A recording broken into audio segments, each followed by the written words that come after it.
నమస్తే మిత్రులారా, నా పేరు శంకర్. క్వశ్చన్ టీవీలోకి మీకు స్వాగతం. అన్నారేవంతన్నా మా అన్నారేవంతన్నా, దళిత బంధు డబ్బులు ఏమన్నా మారేవంతన్నా, దళిత బంధు డబ్బులు ఏమన్నా మారేవంతన్నా. అగో తమ్ముడు గట్ట పాట పాడుతున్నావు ఏంది అని అనుకుంటున్నావా? అయితే సార్ ఏం లేదు, మా బాధ చెప్పుకుంటున్నాము. బాధ ఉంటే ఆడ ఆఫీసర్ల దగ్గర పోయి చెప్పుకోవాలి, గిట్ల చెప్తున్నది అని అనుకుంటున్నారా అని ఒక దళిత ముద్దు బిడ్డ వచ్చి నా దగ్గర చెప్పిండన్నమాట. ఏంది గిట్లా చెప్తున్నావు అంటే, ఆయన చెప్పిందే నేను మీకు చూపిస్తున్నా. అవు వాస్తవం. ఎందుకంటే మిత్రులారా, మీరు అనుకోవచ్చు అంటే వీళ్ళేంద్రో గవర్నమెంట్కు అపోజిట్గా చేస్తున్నాడు వీడియో అని అనుకుని. నేను గవర్నమెంట్కు అపోజిట్ కాదు మిత్రులారా, వాస్తవాన్ని చూపిస్తున్నా. అది ఎట్లా అంటే మిత్రులారా, 2018, 19, 20, 21, 22, 23లో కేసీఆర్ సార్ ఉండే.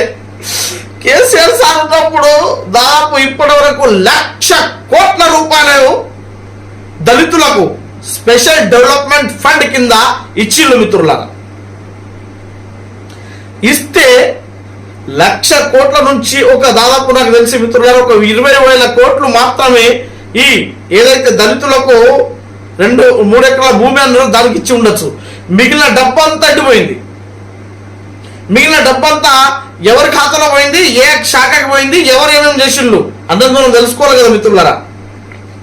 రీసెంట్లీగా మనకు 2022, 23లో 35,000 కోట్ల మిత్రులారా జాగ్రత్తగా వినండి, 35,000 కోట్ల 470 కోట్లు దళిత బంధు అనే స్కీమ్ కింద గవర్నమెంట్ మంజూరు చేసింది మిత్రులారా. పోయిన గవర్నమెంట్ కేసీఆర్ సార్ తెలంగాణ బాపు ప్రకటించిండు. మరి యారున్నాయి, ఎవరి దగ్గర ఉన్నాయి? దళిత బంధు అయితే ఇవ్వలేదు. మరి ఇప్పుడు ఆ డబ్బులు ఎవరి దగ్గర ఉన్నాయి తెలుసుకోవాలి కదా మిత్రులారా. ఇక అందుకే ఈ వీడియో అన్నమాట. ఒక్క నిమిషం మిత్రులారా, కేవలం ఒక నిమిషంలో నేను 2018 నుంచి 23 వరకు ఎస్సీల కోసం దళితుల కోసం ఎంత ఫండ్ వచ్చిందో ఒక్కసారి చూపిస్తాం మిత్రులారా. ఇది 2018, దీనికి స్పెషల్ మిత్రులు ఒక్కసారి చూడండి. ఇది schedule caste special development fund అని ఒకటి ఉంటుంది 2018లో మిత్రులారా. దీనికి వచ్చినటువంటి డబ్బులు మనకు అక్షరాల 2018 మిత్రులారా ఇక్కడ 15,000 కోట్లు 15,000 కోట్లు మిత్రులారా 2018లో ఈ దళితుల కోసం ఖర్చు పెట్టాలని వచ్చింది. ఇక దాని తర్వాత మిత్రులారా మనకు 2019లో కూడా మిత్రులారా దాదాపు మనకు ఇక్కడ 14,000 కోట్లు 14,000 కోట్ల రూపాయలు 14,000 కోట్లు ఈ 2019లో మిత్రులారా ఇది కూడా మనకు ఇలాంటి డబ్బులు ఖర్చు పెట్టలేదు. ఇక దాని తర్వాత మిత్రులారా 2019 తర్వాత 2020లో హరీష్ రావు గారు ప్రకటించడం జరిగింది. ఇది ఎస్సీ డెవలప్మెంట్ ఫండ్ స్పెషల్ మిత్రులారా జాగ్రత్తగా ఉండండి. 2020లో 16,000 కోట్ల రూపాయలు మిత్రులారా, ఒక్క రూపాయి కాదు, 2 రూపాయలు కాదు, 16,000 కోట్ల రూపాయలు ఈ ఎస్సీ డెవలప్మెంట్ ఫండ్ కింద ఇచ్చింది మిత్రులారా. ఇక దాని తర్వాత మనకు 2022 ఇది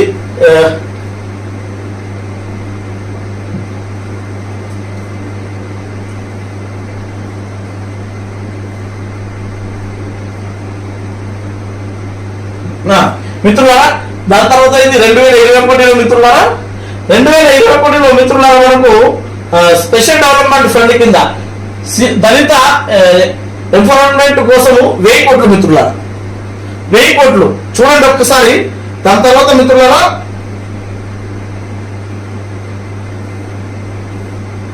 దాని తర్వాత ఇది 2022లో అప్పటికి హుజరాబాద్ లో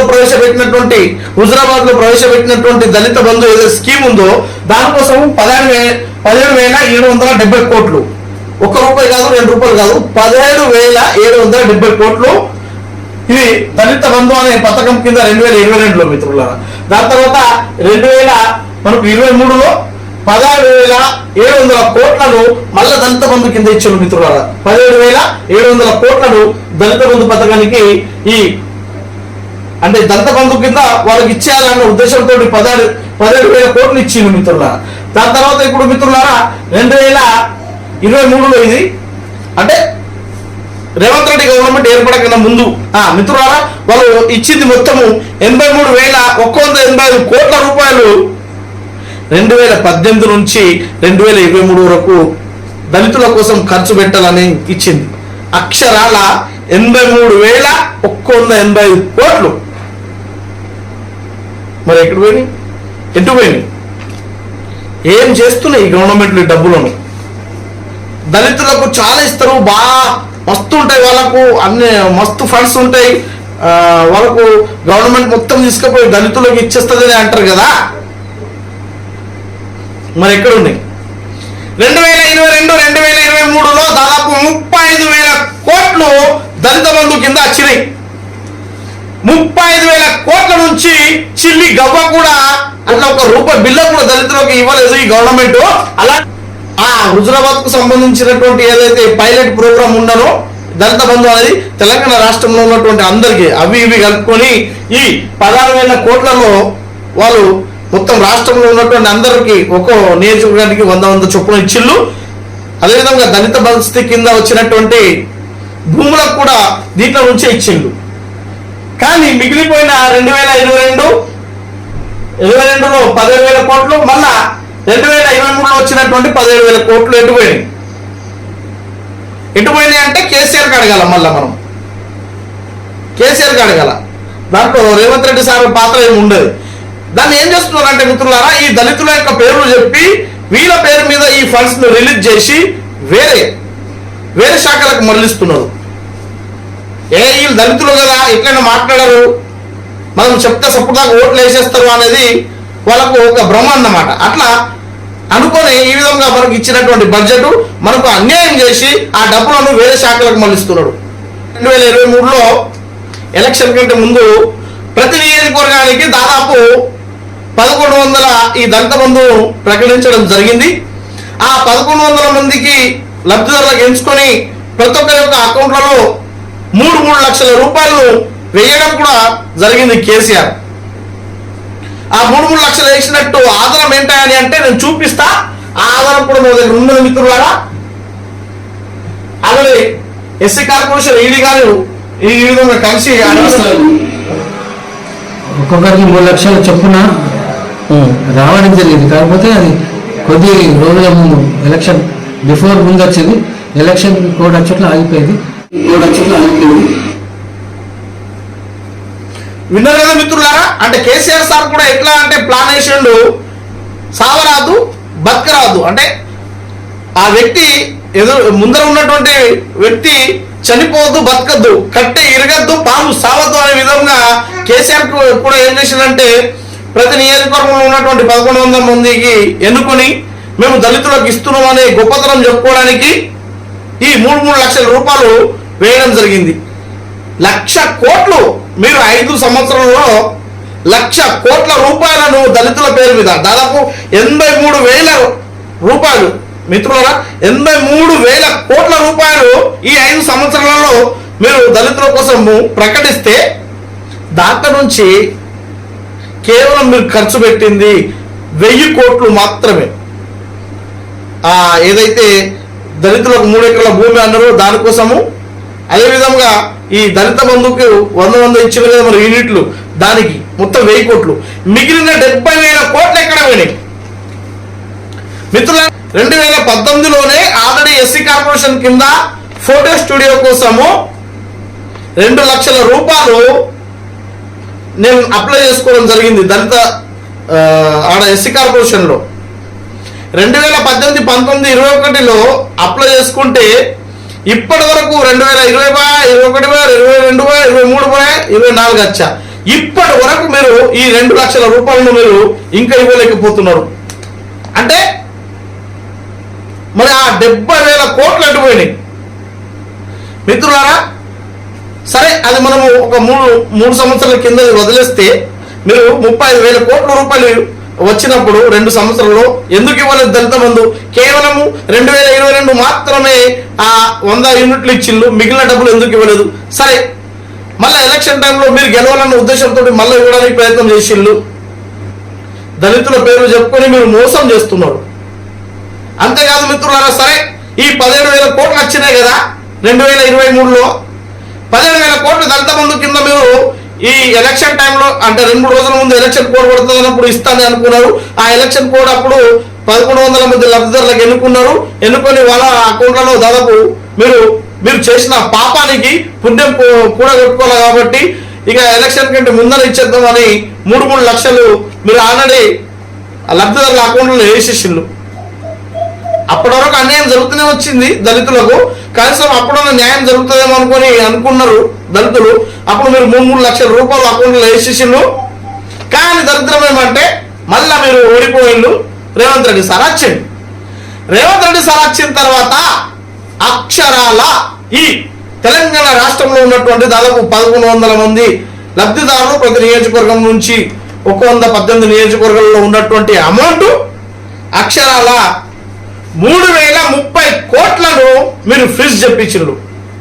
ఏదైతే కేసీఆర్ ఆ దళిత బంధు కింద ప్రతి నియోజకవర్గంలో ఉన్నటువంటి లబ్ధిదారులకు 3 లక్షలు ప్రకటించిండో ఇప్పుడు సార్ చెప్పిండు కదా, ఎస్సీ కార్పొరేషన్ ఏవి ఏదైతే కాదు చెప్పింది, ఆయన చెప్పిండు 3 లక్షలు వచ్చిందని. ఆ 3 లక్షలను మీరు ఏం చేసిండ్రు?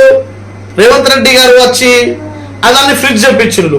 ఫ్రిడ్జ్ చెప్పించి ఆ డబ్బులు రిటర్న్ తీసుకున్నారు. మరి మా దళితుల నోట్లో మట్టి కొట్టడం ఎందుకు సార్? ఎందుకంటే రేవంత్ రెడ్డి సార్ ఏం చేసిండు? ఎలక్షన్లో గెలవడానికి రైతులకు 2 లక్షల రుణమాఫీ, bus free, cylinder free, current free అని ఆల్రెడీ హామీ ఇవ్వడం జరిగింది కదా 6 గ్యారంటీలు. నేను వ్యతిరేకం పోతలేను, నేను వాస్తవం చెప్తున్నా. దాన్ని ఫిలప్ చేయాలంటే ఇప్పుడు డబ్బులు తీసుకురావాలా? తెలంగాణ గవర్నమెంట్ దగ్గర అయితే డబ్బులు లేవు. మరి ఎక్కడి నుంచి తీసుకురావాలా? దళితులు, రైట్? అలా దొరికేది ప్రతి ఒక్కరికి దొరికేది దళితులే. కేసీఆర్కైనా కానీ అంతకుముందు ఎవరికైనా కానీ ప్రతి ఒక్కరికి ఈ దళితులే దొరుకుతారు వాళ్ళకి. ఎందుకంటే వాళ్ళు ఎవరేమి అనరు, నోరు విప్పరు, వాళ్ళు చెప్పింది వింటారు. అందుకే దళితుల డబ్బులు తీసుకుందామని ఏదైతే ఆ 17,000 కోట్లు 2 సార్లు ప్రకటించినటువంటి 35,000 కోట్లను రిటర్న్ తీసేసుకున్నారు మీరు. అంటే ఇప్పుడు మీరు రిటర్న్ తీసుకున్న అమౌంట్ ఎంత అంటే 3030 కోట్ల రూపాయలను అందరి అకౌంట్లో ఉన్నటువంటి ఆ డబ్బులను రిటర్న్ తీసుకున్నారు మీరు దళిత బంధు కింద. తీసుకొని మిగిలింది ఏదైతే కేసీఆర్ అంతకు ముందే 10 లక్షల రూపాయలు ఆ దళిత బంధు కింద ప్రకటించినటువంటి అమౌంట్ ఏదైతే ఉన్నదో మళ్ళా 3,89,140 కోట్ల రూపాయలను దాన్ని కూడా మీరు ఈ దళితులకు అందకుండా రాకుండా ఆపేసిండ్రు. ఎవరు? రేవంత్ రెడ్డి గారు. ఆ మొత్తం అమౌంట్ మీరు దాదాపు అక్కడ 6,000 కోట్ల రూపాయలు ఆ ఫ్రిడ్జ్ చేసేసి ఆ డబ్బులు ఏం చేసిందంటే మీరు ఇచ్చినటువంటి హామీ ఏదైతే ఉన్నదో ఎలక్షన్లో దానికోసము ఈరోజు 2వ విడత 1వ విడతలో భాగంగా ఈ రైతులకు రుణమాఫీ చేసిండ్రు. చాలా సంతోషం. ప్రతి ఒక్క రైతు ఆనందంగా ఉన్నప్పుడు అందరు ఆనందంగా ఉంటారు. కానీ అవి ఇవ్వడానికి మా డబ్బులే దొరికినాయా? దళితుల నోట్లో మట్టి కొట్టే ఇవ్వాలా? దళితులే మీకు చులకనగా చూస్తున్నారా? దళితులే మీకు దొరికిందా అట్లా చులకనగా చూడడానికి? 3 లక్షలు వేసిన డబ్బులు మీరు రిటర్న్ తీసుకొని మళ్ళీ ఆ డబ్బులను తిరిగి ఇప్పుడు ఏదైతే గవర్నమెంట్ను మీరు అంటే మీరు ఇచ్చినటువంటి హామీలను పొందుపరచుకోవడానికి మా డబ్బులు దొరికినాయా? ఇది తప్పు మిత్రులారా. ఈ విధంగానే మనకు గత 10 సంవత్సరాల నుంచి తెలంగాణ రాష్ట్రం ఏర్పడినప్పటి నుంచి ఈ విధంగా అన్యాయం జరుగుతూ వస్తున్నది. ఖచ్చితంగా ఇప్పుడన్నా 33 కోట్ల రూపాయలు మీరు మిత్రులారా మనకు ఇప్పుడు 33 కోట్ల రూపాయలు ఎస్సీ సంక్షేమం కోసం 33,124 కోట్ల రూపాయలు 33,124 కోట్ల రూపాయలు మీరు ఈ గవర్నమెంట్ ప్రకటించింది. ఖచ్చితంగా దాంట్లో నుండి 1 రూపాయి కూడా వేరే శాఖకు మళ్లించకుండా, చిల్లి గవ్వ కూడా వేరే శాఖకు మళ్లించకుండా 1 రూపాయిని దళితుల కోసం ఖచ్చితంగా ఖర్చు పెట్టాలని ఈ క్వశ్చన్ టీవీ కోరుతున్నది. ఎందుకంటే మిత్రులారా ఆల్రెడీ గత 10 సంవత్సరాల నుంచి మోసపోతూ వస్తున్నారు. ఇప్పటి వరకు దళితులకు న్యాయం జరగలేదు. ఇప్పుడన్నా ఈ 33 కోట్ల 124 కోట్ల 33,124 కోట్లను దళితులకు నేరుగా సంక్షేమ ఫలితాలను అందియాలి. మళ్ళీ మీరు కూడా అదే రీతిలో నడిస్తే మళ్ళా దళితులు ఇంకా మోసపోతూనే ఉంటారు. కాబట్టి దళితులు కూడా ప్రతి ఒక్కరు చైతన్యవంతమై మన హక్కులను మనం పోరాటం చేసి మన హక్కులను మనం సాధించుకోవాలి. మనకు రావాల్సినటువంటి నిధులను మనము ఖచ్చితంగా దాన్ని పొందుపరచుకోవాలని కోరుతూ మీ క్వశ్చన్ టీవీ.